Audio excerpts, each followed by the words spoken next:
Welcome to 3 Count Commentaries. We're going to talk about Monday Night Raw from April 22nd, 2024. Nothing in the way of news and notes really worth discussing. So we're going to get right into the show. We're going to start with the main event. Becky Lynch wins the Women's World Championship in a Battle Royal that was as dry as an abandoned house. I mean, it was dusty. What a dusty, disgusting, shitty Battle Royale. For starters, a Battle Royal is not the best way to decide who the world champion is going to be. That's the first problem. The second is you look at the competitors. You've got Casey Squared, you got Indy Hartwell, you got Candice LeRae, you got Chelsea Green, people who have no shot in hell of winning. They didn't even try to spice it up by bringing in some NXT girls or nothing like that. It was just, it was disgusting. It was just really sad. The best thing about it, I guess, was the long shot, which they do before the main events now, where Becky Lynch ended up taking the microphone and walking around as Nia Jax and Liv Morgan are backstage arguing. And they just started arguing, getting yelling and all that kind of stuff. She's stopped by Maxine Dupree and said this is her first match for a world title. Go out there and show everybody why it won't be the last. A sharp twist from earlier when Maxine Dupree got called dumb as a box of rocks by Chad Gable in his hilarious promo. But so Maxine showed out. She actually eliminated Indy and Candice. So she eliminated her bullies essentially. And she actually didn't look too bad. But the Battle Royal was trifling. It was awful. Piper Niven and Nia Jax both. Well, Piper Niven got eliminated because she got touched and flew over the top rope. I miss when you used to be a big ass, right? And it was hard to get the big ass over the top rope. Now, big ass almost always runs towards you. You pull down the rope and big ass just goes over the top pretty much. No real difficulty. No real toughness in doing so. I mean, I guess they did that kind of with Nia Jax, but instead they had her be dumb big ass. She got on the second rope so they could knock her over the top, which is, something you clearly should not be doing if you're in a battle royal. It doesn't matter. Anyway, the final came down to Becky Lynch and Liv Morgan, where for some odd reason they decided to do all of this stuff outside the ring, a phony suplex, a phony German suplex. None of it made sense because Becky Lynch went between the ropes and Liv Morgan went over the top rope. And it wasn't good. This whole thing was not good. It was not Liv's finest hour. It was not Becky's finest hour. This whole thing was trash. And then when Becky Lynch eventually won with the shittiest manhandle slam that she's ever performed, the crowd was like, yay, Becky won. And she went marching through the crowd with the belt. And I just like, shrug. Just, who cares, man? They called Becky from her couch, which everybody knew was going to do. Her vacation was very quickly over because Rhea Ripley is injured. And so she had to fill the spot. This is highly unfortunate. It's a sensible decision to give the belt to Becky. Of course, it doesn't make sense in your storyline for Becky Lynch to win the title, considering she just lost at WrestleMania. And if you're going to build to Rhea Ripley having some kind of big revenge story, then the person who injured her should theoretically be the champion. But despite what everybody thinks, Triple H is not a fan of Liv Morgan. I know a lot of people think that Triple H and WWE love them some Liv Morgan. They use her because she's over, but they have no interest in actually doing anything with her. That's how it is. So Triple H went and gave the belt to another one of his girls from NXT, and that was it. For a while, I was afraid that it might be Shayna Baszler. I don't know why. I just had that terrible fear that it might be Shayna Baszler, but then I was like, oh, whew, Shayna Baszler is so far down the card that it might not matter. there was some slight fear that it might be like Zoe Stark, but I kind of like, he ain't that dumb. He might be crazy. He ain't dumb, though. So this is a sensible finish to give the belt to Becky Lynch, but it's a boring one. It's incredibly boring. And it literally doesn't mean anything for the championship. And now you don't even have a contender or a story or anything. Because you beat all the girls on the roster. Who now is for Becky Lynch to wrestle at Backlash? If she actually wrestles anybody. That's why I feel like you should at least have some NXT girls in there. But, nope. Man, we just doing what we do. All right, let's go to the start of the show. Jey Uso came out, says he's time to prove to the world who he says he is, and that's the main event, Jey Uso, and that to make sure everything that he went through was worth it. Damian Priest interrupted him. Damian Priest had a hell of a night. He came out there, did not cut a strong promo, really. Got overshadowed by Jey Uso, which is crazy, considering Yeet has become his entire personality. I mean, whatever personality you think Jey Uso has been replaced with Yeet. That's pretty much the entirety of Jey Uso's personality. But Damian Priest tried to cut this story about them fighting each other last year for, I guess, the tag team titles and how Jey Uso beat the hell out of him. And he broke the fourth wall by saying they went out for drinks afterwards. I'm like, weren't y'all in like some kind of heated feud? You know, whatever. And Damian Priest and Jay says, oh yeah, we next. In terms of we next up, next main event guys. And then Damian Priest says, no, you were half right. I'm next. I'm the now. And you're just here to make me look good. Jey Uso says that, nope, you want to go there? He says that Damian Priest is on the leader of Judgment Day because Rhea Ripley got injured. And he's really Dominic's bitch. And he says, how is Rhea Ripley anyway? Tell her I said, ha! Which made everybody laugh. He's hilarious. He's a funny guy, man. Anyway, Jey Uso says that Damian Priest is being fed to him.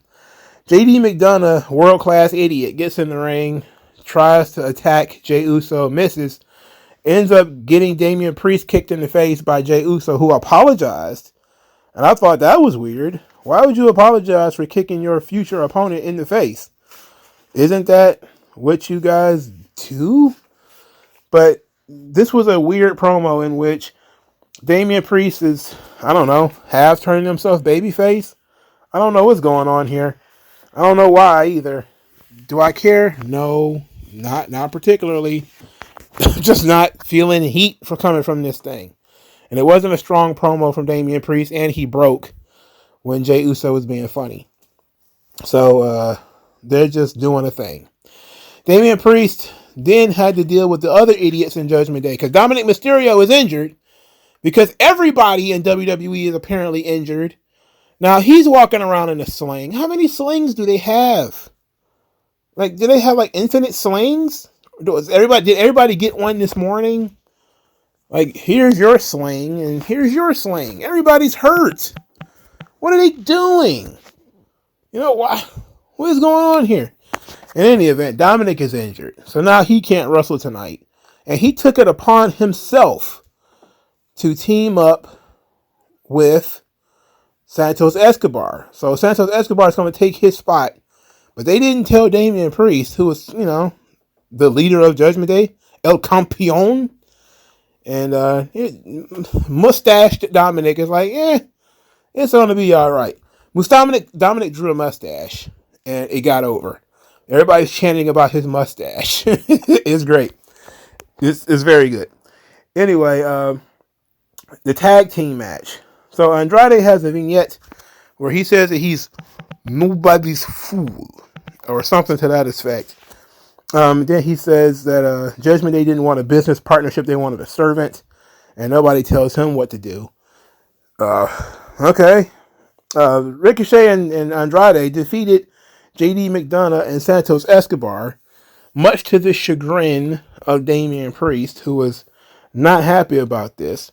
Earlier in the night, Dominic actually confronted Ricochet, and they had words. And then when Ricochet left, Dominic found himself face to face with Liv Morgan.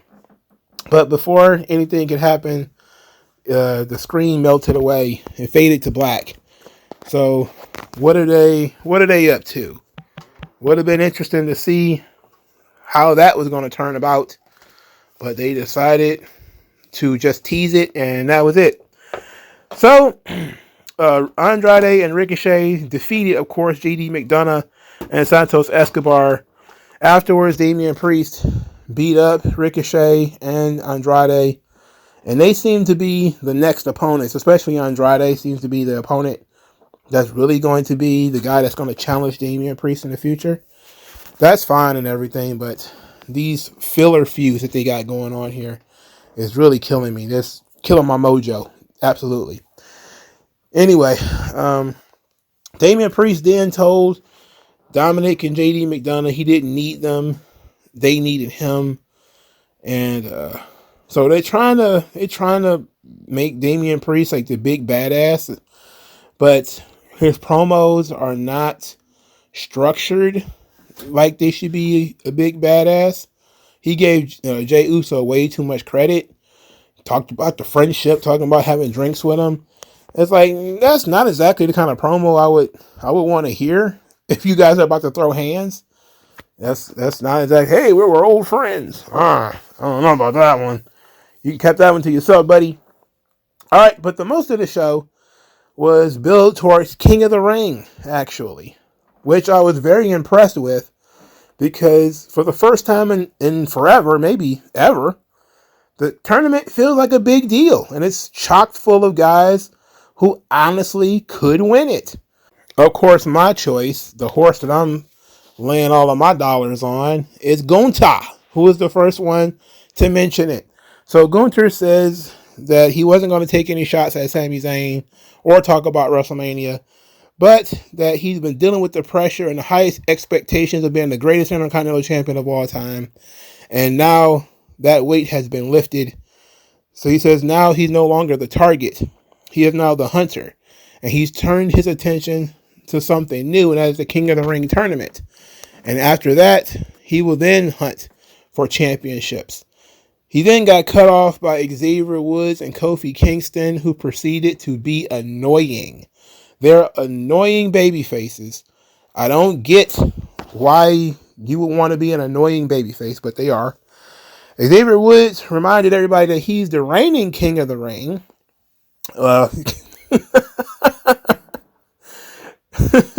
If you remembered that, because it's been 2 or 3 years, Dan says he's going to be a 2-time King of the Ring. Of course, he said it in a silly, humorous way. Kofi and then Xavier Woods got the crowd chanting, "Where your gold at? Gunther, where your gold at?" To which Gunther said, "This is beneath me," because that's what he should say. And then demanded that Vinci and Kaiser handle this problem. New Day then was like, "No, we fight them so many times, no." Then they fought him again and won. So there that happened. So Giovanni Vinci once again got pinned by the New Day. And you could have saw this one coming. You didn't need a magnifying glass or a telescope to see this one. Kaiser beat the shit out of Vinci. Finally, it took him 6 months. But he finally did it. He beat the shit out of Vinci. Slammed his head against the LED boards, the ring post, the steps, the tables. Just kicked his ass. Just kicked him all in his ass. Then when he got to the back, Gunther was there smiling, and Kaiser says, "I told you I would take care of it." So Vinci is now out of Imperium, apparently, and some people are whispering that he might be out of the company. Look, I don't want to jump to that conclusion. You know, that's a huge logical leap. Oh, he's leaving Imperium, that he must be leaving the company. I won't say that. It's not looking good for him, though. I can promise you that. But maybe a short feud between Vinci and Kaiser can work out. Maybe Vinci could break out, or maybe another tag team, or another trip to NXT. I think he was doing okay by himself in NXT. He was kind of dry, you know, a very Cesaro-ish, where he was a really good workhorse mid-carder, not really a main event talent. And he's still that. But But he's not an untalented guy. It's just he is a workhorse dude, you know? And that's just kind of it. Maybe if you put a girl with him, it could help. I don't know. He's just... Kaiser can be a star. If Kaiser can get away from Gunther and be on his own, he's phenomenal. He's got the size, he's got charisma, he can talk. He's, just let him cook a little bit more, and then he's ready to be a main eventer. But Vinci, shrug. Just going to shrug on that one. Oh, I completely forgot. Awesome Truth defeated DIY in a match nobody cared about because DIY is still not over. Oh, but their matches get over. Yeah, because they're in the ring forever. They're in the ring forever. So, of course, eventually the matches get over. In any event, the DIY apparently is going to turn heel because Tommaso Ciampa refused to shake hands after he lost. But do you think they're going to get a reaction as heels? Had you fooled? They probably won't. Next, Drew McIntyre. He cut a promo saying that CM Punk hates the fans, but he only hates himself even more, meaning CM Punk hates himself. Then talked about Damian Priest being a coward, attacking him from behind, Jey Uso being a coward, taking advantage of him being distracted last week. Basically, he's out there belly aching again. Sheamus came out there after Drew McIntyre mentioned wanting to be the king of the ring. That's his new goal since he can't get a rematch. Sheamus says that Drew McIntyre has been complaining like a coward, not taking responsibility. Says he's known him for 20 years and he spent the last 4 years complaining about not being world champion in front of an audience. And then he finally got what he wanted and he blew it. Then he says you need to be honest. A one-armed man, CM Punk, kicked your ass. So Drew McIntyre got upset. Then said, all right, since we're going there, we're going to talk about this.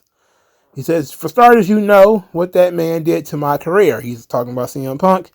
And Sheamus says, whatever it is, you need to just get over it. So Drew McIntyre decided, I'm not going to get over it. In fact, you used to say that it was banger after banger. But now it's burger after burger after burger.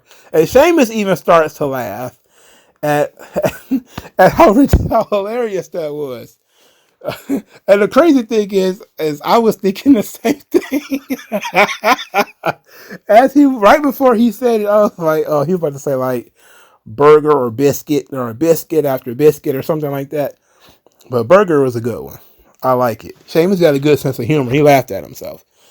Then McIntyre talked about, Sheamus being made fun of by the guys in the back, and Sheamus said he doesn't care about what they think, and McIntyre said, but I care what they think. Then Sheamus says, I can lose the weight, but you can't lose stupid. Well, Shamo, if he's stupid, there's nothing he can't learn in 15 to 20 minutes on Google. How much of that gut can you lose in 15 to 20 minutes? Anyway, Drew McIntyre talked about he being the guy who stood up for Sheamus, and Sheamus, felt like he didn't need that. That, it's going to be a long, hard road, but he's going to get back in shape. So he decides he's going to sit ringside, he being Drew McIntyre, pronouns pal, because he wants to watch Sheamus's back. So Sheamus's opponent is significantly more washed than he is. In the battle of washed former kings of the ring, Shinsuke Nakamura versus Sheamus in a match that I don't think we could have cared less about. These guys, man. Oh boy. There's a time where this match might have been very good and very interesting and very hard hitting, and now it's not that time. 2024 is not it. Nakamura is just, he's chilling and he's just there to chill. And Sheamus, he needs to get back in fighting shape. Nobody is really trying to do too much here. On commentary, Drew McIntyre is yelling at Pat McAfee that Sheamus gave his body 16 years and the success of this company. A lot of it has to do with people like Sheamus. So he doesn't like that people are making fun of Sheamus for being fat. And I was like, this is a very interesting heel. Stop bullying my friend. You want to call my friend fat? You don't do that. 16 years he's been kind of in this business. You don't call him fat. You can call him pale. You can talk about his red hair, but you can't call him fat. Hell, even fat for Sheamus ain't got nothing on Eddie Kingston. I mean, my God, we making fun of Sheamus for being fat. That's like when they used to make fun of Mickie James for being fat. The fat motherfucker is Eddie Kingston. All right, the fat son of a bitch is Kevin Owens. All right, those are the fat guys. You know, Sheamus is just not in Sheamus shape. You know, he's a little doughy in the middle. You know, he ain't like humongous or anything like that. He ain't come out there shaped like Garfield or nothing like that. That's Eddie Kingston. In any event, of course, Sheamus won the match because Nakamura is significantly more washed. I mean, that guy's a completely wrung out dish rag. It's over for Nakamura. Later, Sami Zayn says that he wants to hear what Chad Gable has to say, but he's angry and he's hurt that he would do that to him last week. Snatched him out of the arms of his wife, threw him to the ground, kicked his ass totally. He doesn't like that very much. So he wants to hear his reasoning. I don't know why he cared. Bronson Reed shows up and brother, Bronson Reed is shorter than Sami Zayn. So Sami Zayn turns around and looks down at Bronson Reed, who is like all back and shoulders, and looking up at him, says that you got big problems. Like, he got big problems looking down? Well, I guess he got wide problems. Then, speaking of fat guys, then he says he's going to take the Intercontinental Championship. Sami Zayn says anytime, any place. And then, of course, Bronson Reed's like, right now! And attacks him and squishes him and beats him up and until everybody pulls him apart. So Bronson Reed is chasing the Intercontinental title. Sami Zayn's a fighting champion. They'll probably do that thing will they do that thing in France, maybe? Because it's so short notice for the Gable match. I don't know. But in any event, Sami Zayn got his ass kicked by Bronson Reed, and he didn't look very good. The highlight of the show, Chad Gable's promo, says that what he did was justified because he could accept losing to Sami Zayn, but Sami Zayn didn't have to rub it in. He put the title in his face after the match. He went out there, hugged his family, kissed his wife, and knowing that that's exactly what he should have been doing at WrestleMania. It should have been him that was hugging his family, successful after a title defense. It should have been him. This is a Dolph Ziggler promo. It should have been me. Should have been me.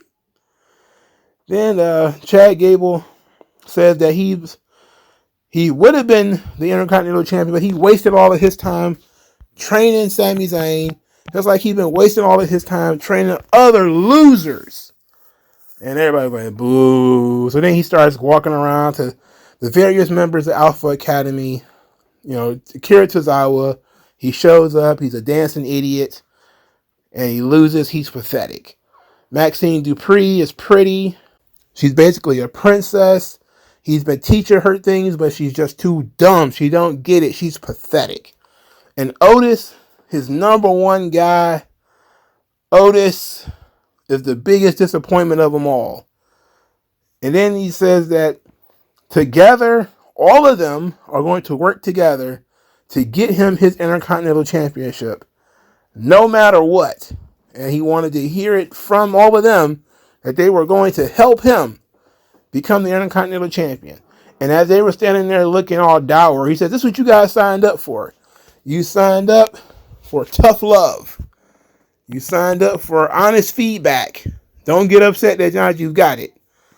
And he bullied them into saying that they'll help him win the Intercontinental Championship. This was really good, especially from Gable. Gable cutting this promo was excellent. I don't know why he needs help from these people, considering they can't do anything, which is what he literally just said. You guys can't do anything right. So it would have been to kick them out would have probably been the best option, right? But I guess that's what we're building to. We're building to Gable eventually kicking them out. So this is fine. Otis, when he approached Otis, that got the biggest reaction. Because despite the fact what people think, there's a lot of people who care about Otis. And I know that Otis is a big goof type of character, but Otis is over. All right? Otis has he has charisma. People care about Otis. He does a really good job of looking sympathetic. The whole thing with Mandy Rose worked out for him. He looked really sympathetic in that story, but he was also humorous.